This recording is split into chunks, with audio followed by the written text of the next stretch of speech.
present I'm Sorry I Haven't a Clue, the antidote to panel games.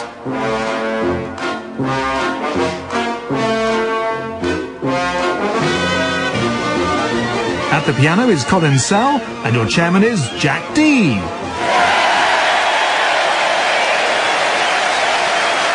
Hello, and welcome to I'm Sorry I Haven't a Clue. You join us this week in Southampton at the Mayflower Theatre, originally called the Empire. This theatre was built in 1928. For the time, the theatre boasted unheard of luxury, including a roof garden, providing fine views over Southampton Water and down into the docks. But the fun ended when he fitted curtains to his surgery.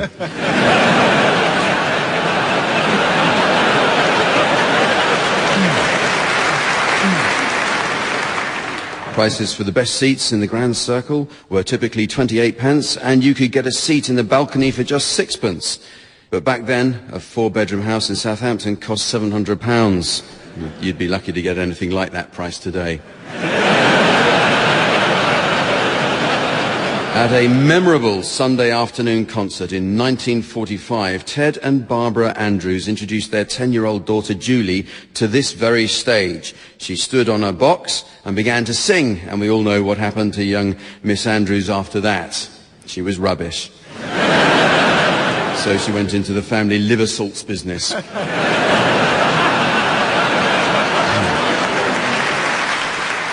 Since the 1970s, the main sea traffic operating here has been the Isle of Wight ferries. And now it's become fashionable to do derogatory jokes about the Isle of Wight on the radio. But if you're listening in the Isle of Wight, there's no need to worry. The radio is that magic talking box in the living room next to the mangle.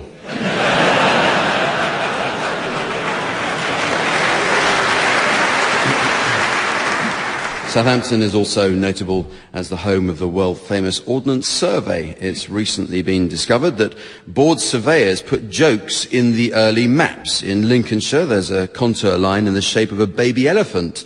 And in Hampshire, if you look very carefully, there's the outline of a little toilet. Basingstoke, I think it is.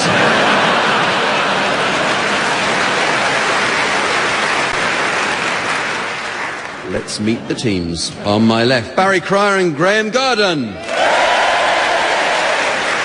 And on my right, Tim Brooke-Taylor and Jeremy Hardy. And making a welcome return and eager to enjoy the action, please welcome our scorer, the ever-delightful Samantha.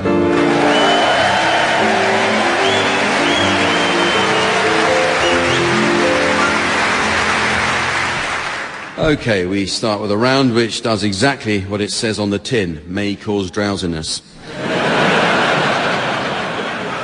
With insurance claims and safety measures in mind, teams, I'd like you to share any warning signs you may have spotted recently. Graham, will you start, please? On an England football tour, do not leave wags unattended. Tim? Maternity ward, allowed 28 days for delivery. Jeremy? On a white van, no tools left inside overnight, only in the driving seat during the day. Barry? Roll on mum deodorant, unscrew top and push up bottom.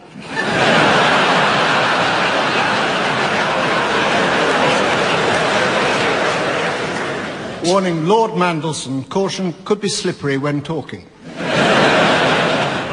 Outside Royal Bank of Scotland headquarters, management are not responsible.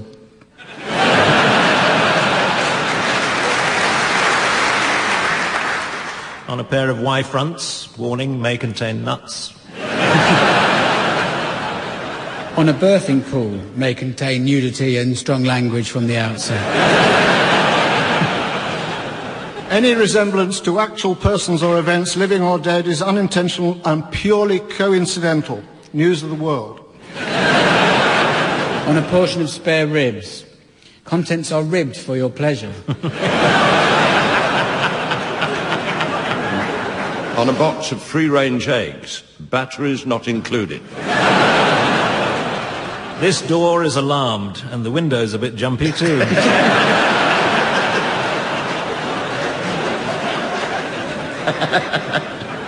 teams are going to sing for us now in the round called One Song to the Tune of Another.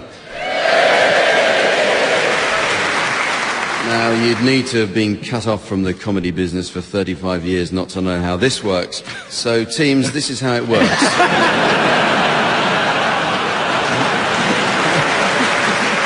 If you think about it, a song is just like a prize pig. The pig represents the lyrics, which you keep in a pen or tune. After a while, you may have to send the pig into the abattoir and replace it with another pig, or literally sing one song to the tune of another. Certain celebrity chefs have actually taken to keeping classic breeds, such as Tamworth or Gloucester Old Spot, as family pets before consigning them to the abattoir. Speaking of the slaughter of much-loved classics, at the piano, Colin Sell. Okay, so we'll start with you, Barry. I'd like you to sing the words of My Ding-a-Ling to the tune of the Dam Busters March. When I was a little bitty boy, my grandmother bought me a cute little toy, silver bells hanging on a string. She said it was my ding-a-ling, a ling, oh my ding-a-ling, everybody sing, I wanna play with my ding-a-ling, a ling.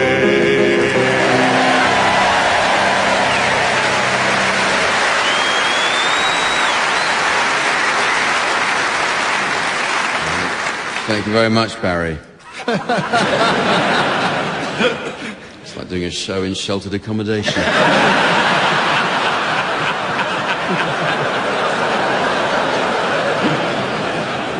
You now, Tim, I'd like you to sing the words of Psycho Killer by Talking Heads to the tune of Ruler of the Queen's Navy from HMS Pinafore.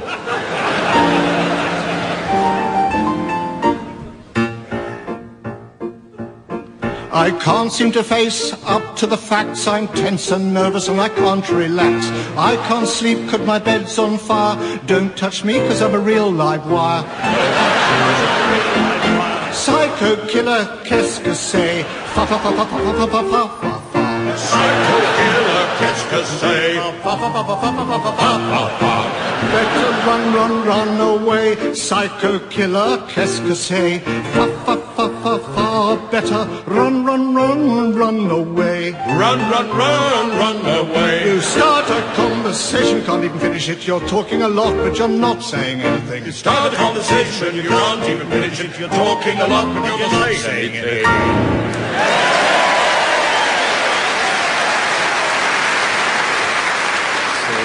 Your turn, Graham. I'd like you to sing the words of Frankie Howard's Three Little Fishes to the tune of the chorus of the Hebrew Slaves. I thought I was doing something else. Doing something else now? You're now watching A Family at War. Well, yeah, I've got the words for Grandma, we love you. No, I've said I'd like you to sing the words.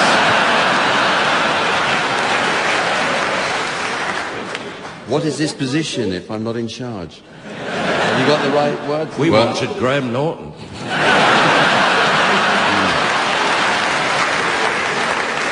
Even I tried to persuade him.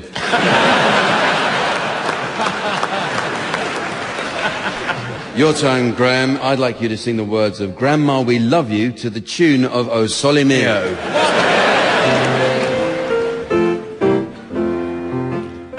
Oh, you're the greatest grandma. On this we all agree. You're always making nice things to eat and loads of cups of tea. Grandma, we love you. Grandma, we do.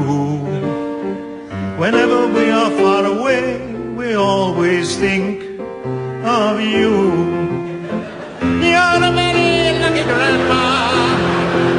We really have to say, not just for winning bingo, but for having us here to stay. Grandma, we love you. Whenever we are far away,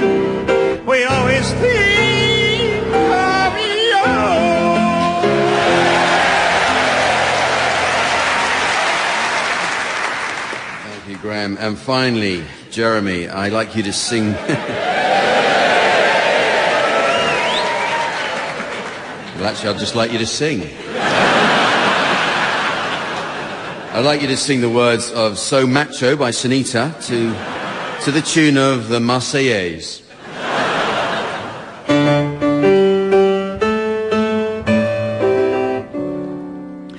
I don't want no 7-stone weakling, nor a boy who thinks he's a girl. I'm after a hunk of a guy, an experienced man of the world. There ain't no way that I'll make do with anything less than I'm used to. If I have a man tonight, he's got to be right. So macho, he's got to be. So macho, he's got to be. Big and strong, enough to turn me on. He's got to have big blue eyes, be able to satisfy. He's got to be big and strong.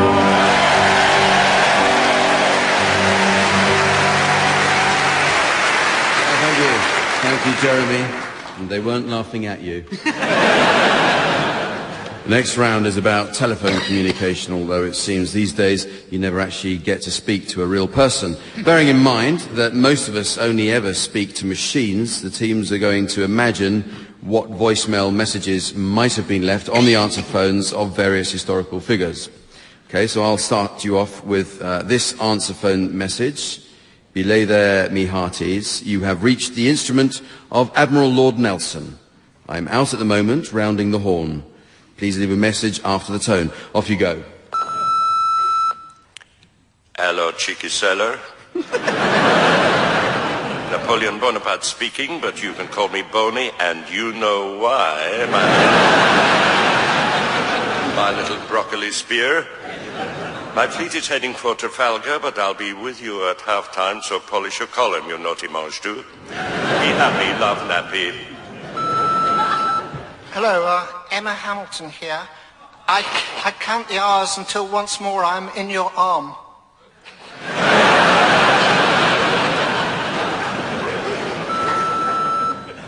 Hi, it's Hardy here. Look, I'm sorry if I've given you the wrong impression.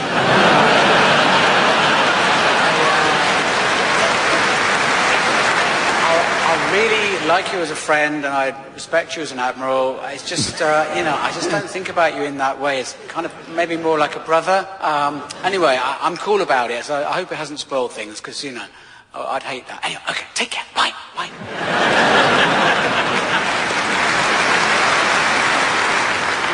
Jeremy, would you now leave an outgoing answer phone message from Julius Caesar?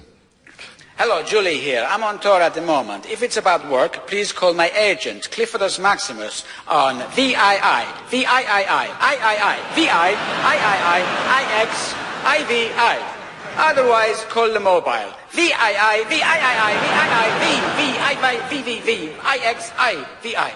Ciao.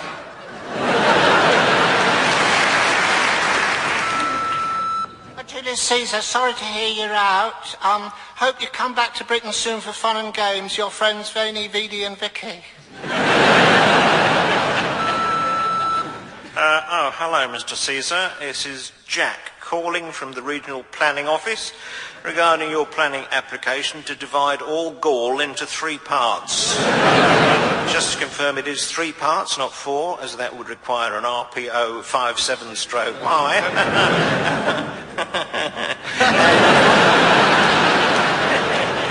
And I presume you have no intention of adding a conservatory. Bye-bye.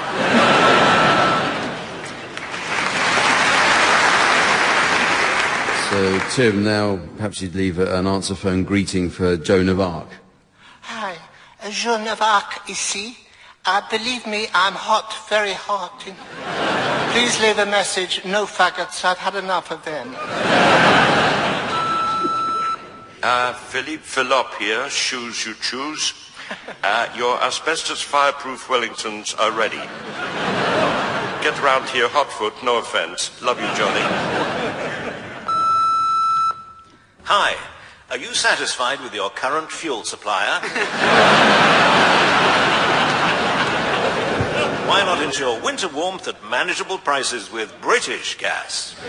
Meeting all your heating requirements, be they gas, electric or bundles of firewood. Call us on our free phone number and say goodbye to the shivers. Hi, Joan, darling, God here. Listen, I've had second thoughts about this whole war with England thing, you know. I hope you haven't made any plans. It's kind of dangerous. You're only a slip of a girl. So I hope you haven't put yourself at any risk. Oh, you're here.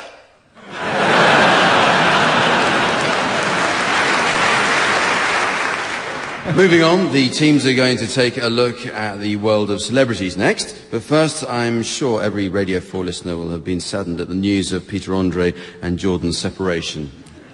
That's how shocked I was to see that lovely pair fall out. Okay, teams, I'm going to read to you from a selection of genuine magazine and newspaper cuttings concerning a well-known individual. However, certain words or phrases have been removed, and I'll ask the teams to guess what the missing words might be. Today's subject is the entertainment personality, Noel Edmonds. He's very popular, isn't he? So here it goes. Early on in my life, I knew that what I wanted more than anything was to... Boiled eggs.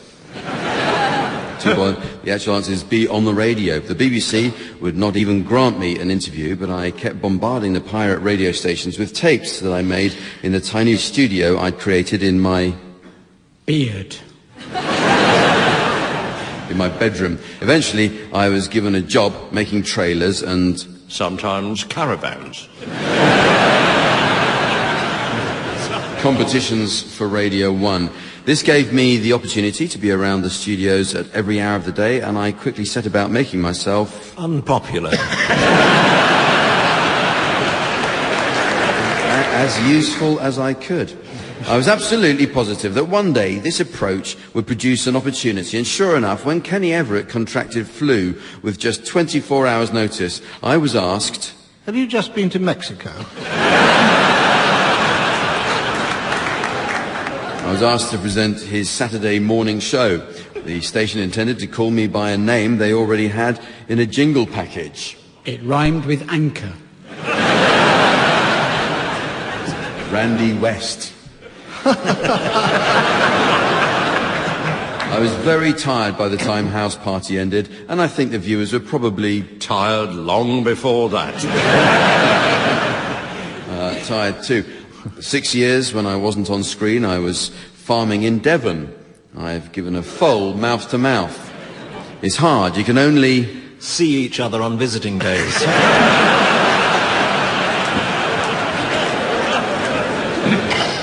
You can only do one nostril at a time.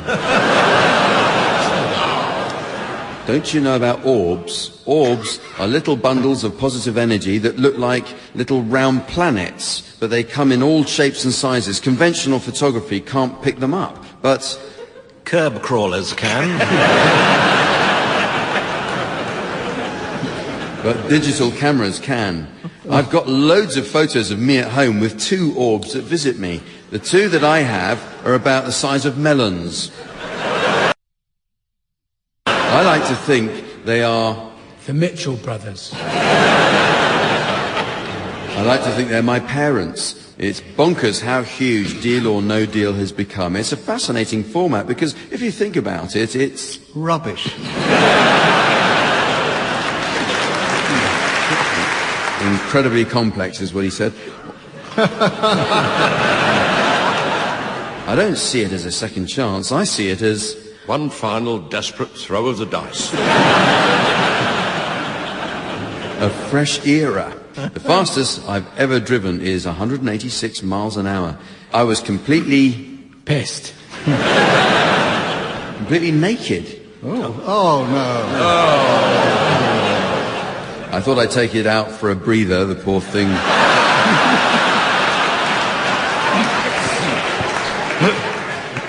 The poor thing was stuck in... my zip. stuck in its stable and needed exercise. I remember when arriving at the roundabout horrendously fast, I almost didn't manage to get on the little fire engine. Almost didn't stop. I'm very straightforward on immigration. The bus is full. We haven't got enough energy. We haven't got enough electricity. We haven't got enough bigots.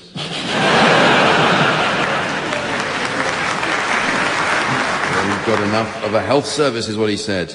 The teams are set to revive the ancient art of letter writing next. Long before the age of email and Twitter, when missionaries first went to the South Seas, they took printing sets with them, but some letters of the alphabet would go missing. One island race was taught English without any O's or F's. To this day, they still can't spell for toffee.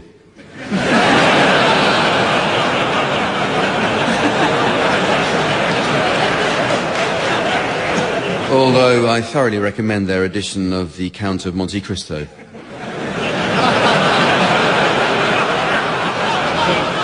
Okay, teams, I'd like you to take it in turns to improvise the correspondence between two people, Graham and Barry. I'd like you to start by composing a letter from Dan Brown, author of Da Vinci Code and Angels and Demons, to Pope Benedict. Then Tim and Jeremy, you'll come up with a reply, and so on. However, the challenge is that the letter must be constructed by each panellist, alternating one word at a time. Off you go, Graham and Barry. Dear Benny, I have just conceived a rather wonderful idea for examining your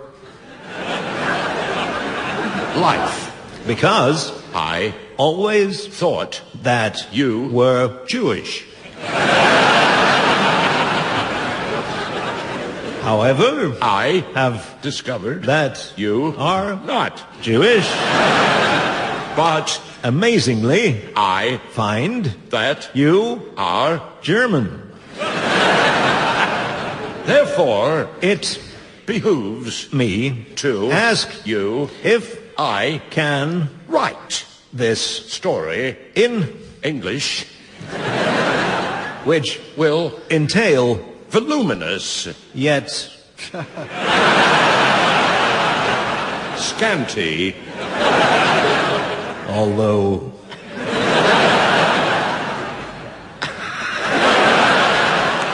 penetrating, and enlightening explosions of a revelatory nature that will amaze, and astound, yet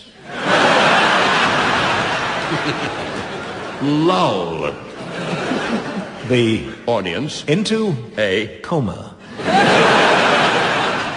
all The best yours, Dan Boy.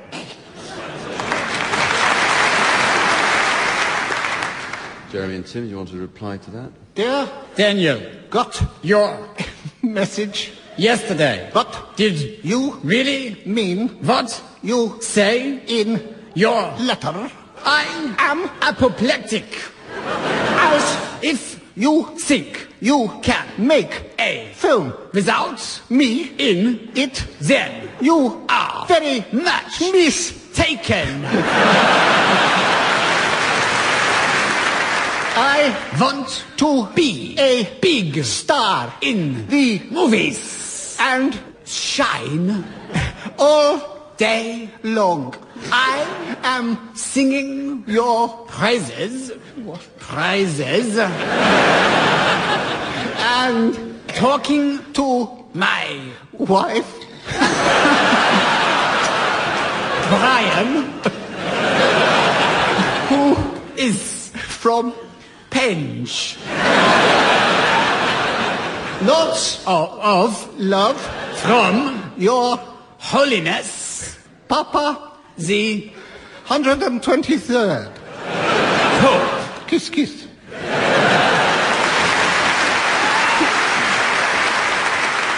Well, it's very nearly the end of the show, but there is just time to fit in a round of...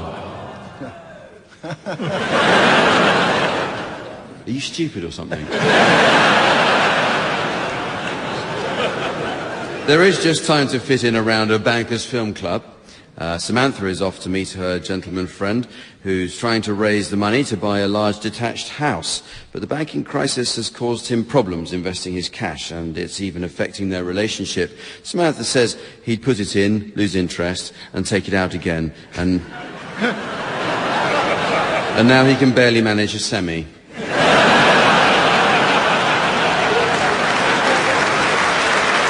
So while she's away coping with that, I'll ask the teams to suggest titles of films likely to appeal to an audience of bankers. Barry, you can start. Casablanca.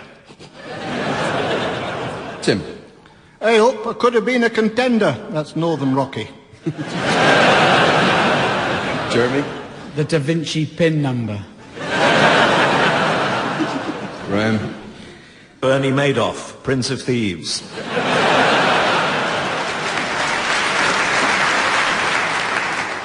Home Alone. Home Alone 2. The Savings of Private Ryan. This one's a video game, Sonic the Hedge Fund Manager. Bring me the statement of Alfredo Garcia. 1 million years HSBC. The wind that shakes the Barclays. A bridging loan too far. How NatWest was won. The bridging loans of Madison County. Dial M for merger. Bridging loan on the River Kwai. Fiddler on the Take.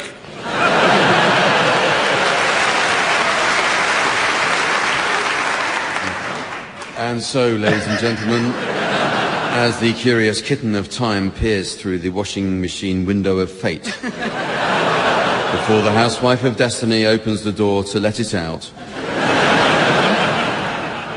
I notice it's the end of the show. So from the teams, Samantha, myself, and the good people of Southampton, it's goodbye. Goodbye. Barry Cryer, Graham Garden, Tim Brooke-Taylor and Jeremy Hardy will be given silly things to do by Jack Dee, with Colin Sell setting some of them to music. The programme consultant was Ian Pattinson and the producer was John Naismith.